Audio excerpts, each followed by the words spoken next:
देश के कई हिस्सों में, बंगाल में, राजस्थान में, मध्य प्रदेश में, गुजरात में मुसलमानों ने रामनवमी के जुलूस पर उस समय आक्रमण किया जब मुस्लिम इलाकों से वो शोभा यात्रा गुजर रही थी।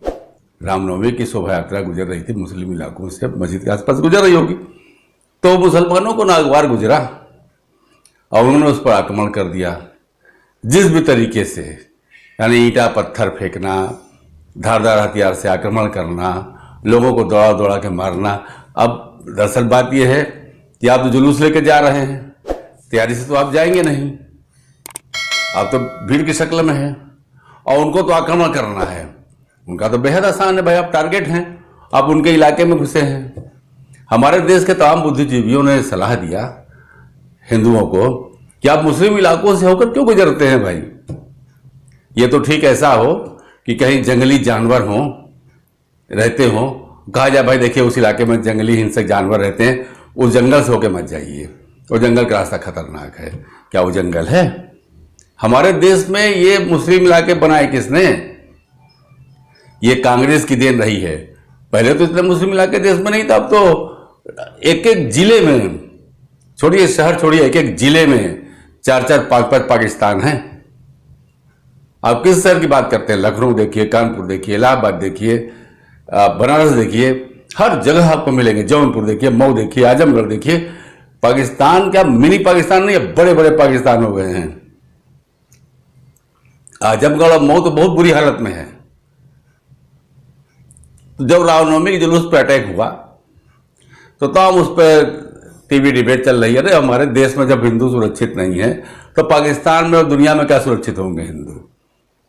मतलब हिंदू हमारे देश में सुरक्षित नहीं है साहब, उनके साथ ऐसा इस प्रकार का। और ये ज़्यादातर सुन्नी वहाबी सोच वाले हैं, कट्टर सोच वाले, जो कभी ISIS की मुखालफत नहीं करते, विरोध नहीं करते, न लश्कर तैयबा की, न जैसे मोहम्मद के लोग कोई बुराई नहीं करते, हाफिज सईद को कभी आतंकी ये सब नहीं मानते। ये लोग सीधे सीधे देश के टुकड़े करने वाले गैंग के सदस्य हैं, जिनका समर्थन कांग्रेस, सपा, कम्युनिस्ट सब लोग करते हैं। अब शिवराज शिवराज सिंह चौहान मध्य प्रदेश को, उन्होंने तो अच्छा काम कर दिया कि जो इस दंगाई जो थे मुसलमान जिहादी, उनके मकानों को, कई मकानों को गिरा दिया उन्होंने। यूपी में योगी बाबा वही काम करते हैं, गुजरात की भी सरकार को चाहिए वही काम करें। अब बंगाल और राजस्थान की सरकार और झारखंड की सरकार तो नहीं करने वाली है, वो तो कांग्रेस की सरकार है, जो कि जिहादियों की सरकार कही जाएगी, जिहादी मानसिकता वालों को बढ़ावा देने वाली तुष्टीकरण की सरकार है। ये सब तो संभव नहीं है।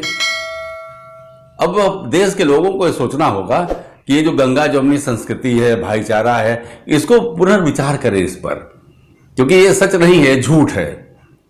देश के लोगों को कुरान पढ़ना चाहिए। कुरान पढ़िए, हदीसें कुछ कुछ हैं उनको पढ़िए। आप कुरान से ही पढ़ के जान जाइए कि आपकी क्या औकात है हिंदुओं की। हिंदुओं से भाईचारा की बात तो दूर दूर तक नहीं है। इनके 73 फिरके जो आपस में एक नहीं है, तो अब हिंदू क्या खा दोस्ती करेगा इनसे? भाईचारा हिंदुओं से निभाएंगे ये लोग। ये भ्रम की बातें हैं। कांग्रेस और कम्युनिस्टों का प्रचार किया हुआ है कि कोई मजहब नहीं सिखाता आपस में बैर करना, ये सब झूठी बातें हैं। केवल हिंदू सनातन धर्म है जो पूरे विश्व को वसुधैव कुटुंबकम की बात करता है। इस्लाम कहाँ करता है साहब? इस्लाम को तो आपको अल्लाह की कृपा तभी प्राप्त होगी जब आप दीन कबूल कर लेंगे। ऐसा कौन ईश्वर है भाई? हमारा तो भगवान नहीं कहते इस बात को कि तुम सनातन धर्म को स्वीकार करोगे तभी तुम स्वर्ग जाओगे, अरे अच्छे कर्म करोगे स्वर्ग जाओगे, सीधा है। वहां तो यह है कि आप दीन कबूल कर लो, पाप चाहे कितना कर लो, जन्नत जाओगे साहब। तो ये फीलिंग है उनकी। गोरखपुर में हुआ, जिहादी जो है मुर्तजा पकड़ा गया और वो क्या कहता है, तलाक के बारे में उसे पूछा गया कि तूने तलाक लिया, कह यहाँ की क्या होगा औरतों को, हम तो जन्नत की हूर की बात कर रहा है वो। तो इस प्रकार के सब दिमागी रूप से जो हालत इनकी है, सब मूर्ख है। हमारे देश के मुसलमान, भाई कहा तो जाता है कि वो उनके पूर्वज हिंदू रहे हैं, लेकिन अब वो स्थिति नहीं है। संगत का असर पड़ता है। आप जानवरों के साथ रहेंगे जानवर ऐसे हो जाएंगे, इंसानों के साथ रहेंगे तो इंसान ऐसे हो जाएंगे। तो ये अब बर्बरता वाले जो इनके जो जिन लोगों के द्वारा ये पैदा किए गए हैं, बाद में कन्वर्ट हुए हैं, उनके रास्ते पर चले हैं, वही साहित्य पढ़ रहे हैं, वही बच्चों को मदरसे में पढ़ाया जा रहा है।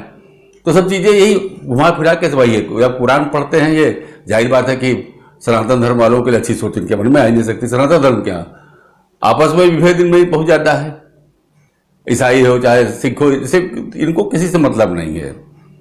इनको दारुल हरब से दारुल इस्लाम बनाना है भारत को। उधर जेएनयू जवाहरलाल नेहरू विश्वविद्यालय, अरे उसका नाम सुभाष चंद्र बोस के नाम पर रख देते, भगत सिंह रख देते, और बहुत देशभक्त लोग थे उनके नाम पर रख देते। लेकिन जवाहरलाल नेहरू के नाम पर रखने के कारण ही आज उसकी स्थिति ये हुई कि वहाँ देशभक्त पैदा नहीं हो रहे हैं। कांग्रेस में आप कहिए तो देशभक्त पैदा होगा? ये जो भ्रम कांग्रेस पैदा करती है कि आज़ादी दिलाई को, कोई सब भ्रम, सब झूठा। कांग्रेस में तो मुस्लिम तुष्टीकरण के अलावा कभी कुछ हुआ नहीं शुरू से।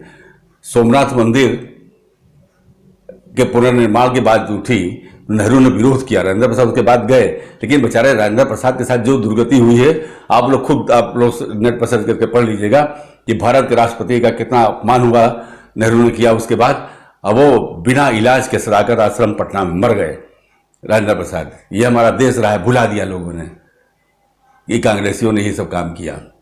तो हम देश के लोग को चाहिए अब बिल्कुल तैयार रहें, क्योंकि ये जो जिहादी मानसिकता वाले लोग हैं धीरे धीरे ऐसे करते जाएंगे।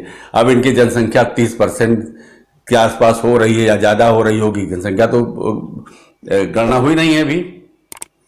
तो ये वही जो सिद्धांत है कि 5% पे क्या बिहेवियर होता है, 15% पे क्या होता है, 20% पे क्या करते हैं, 25% पे क्या करते हैं।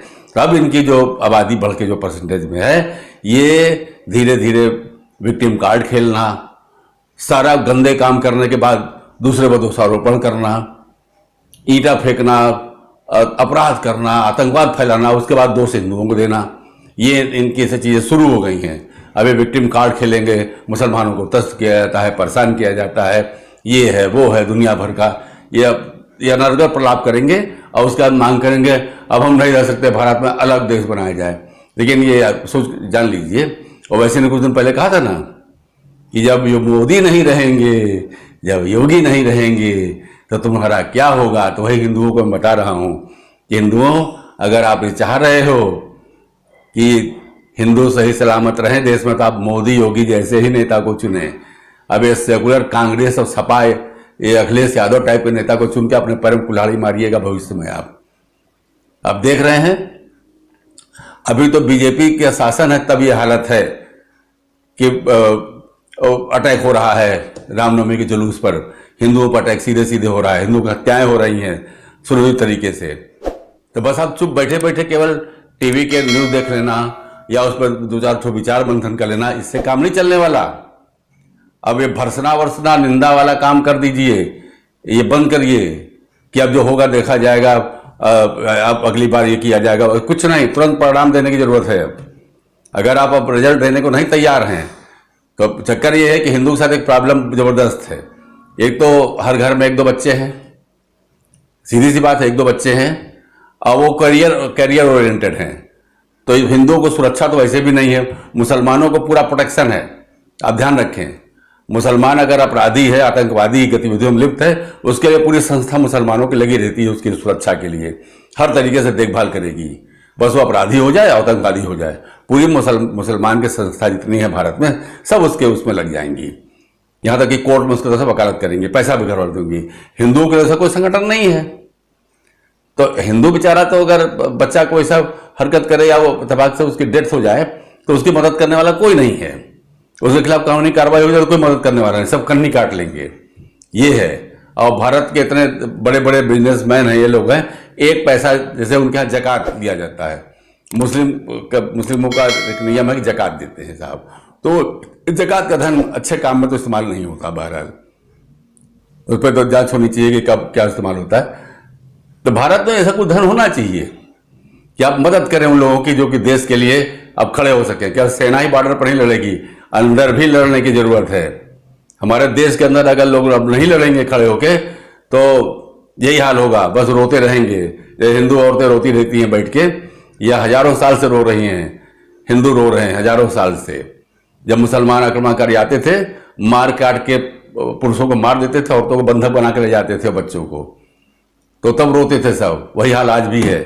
क्या परिवर्तन हुआ साहब? बस आप सहिष्णुता में, अभी में आपको नाम कमाना है, सहिष्णु हैं हम अहिंसक हैं, ये सब कौन का काम आने वाला है? गर्दन आपकी कट जाएगी, आप अहिंसक बने रहिए। अब वो तो है अहिंसा परमो धर्मा गांधी जी वाला आधा, उसको बंद करिए। धर्म हिंसा तथैव च जोड़ के चलिए। अहिंसा परमो धर्म, धर्म हिंसा तथैव च, इसको नहीं याद रखिएगा तो मिट जाइएगा। सनातन धर्म अगर है जिंदा, तब तक भारत जिंदा है, याद रखिए। अगर सनातन धर्म और जो विधर्मी हमारे बीच के जो कुछ लोग हो गए हैं, जो सेकुलर माइंडेड हैं, लिबरल कहते अपने आप को कहते हैं, तो लिबरल से ये सब कुछ नहीं है। सेकुलर ये अगेंस्ट हिंदू हैं, ये सब अगेंस्ट हिंदू काम करने वाले हैं, ये सनातन धर्म के अगेंस्ट काम करने वाले लोग हैं। इनको भी चिन्हित आप करिए। ये मुसलमानों से ज़्यादा आपके दुश्मन हैं, आपके बीच में रहते हैं और ये आपको ही त्रस्त करेंगे अपने हर तरीके से। और आप इनकी बातें समझ में नहीं पाइएगा, गफलत में रहिएगा और धोखा खा के आप एक दिन आपका नाश हो जाएगा। दोस्तों, आपको मेरी बातें कैसी लगी कमेंट बताइएगा। आपने धैर्यपूर्वक मेरी बातों सुना, इसके लिए आपको धन्यवाद। नमस्कार।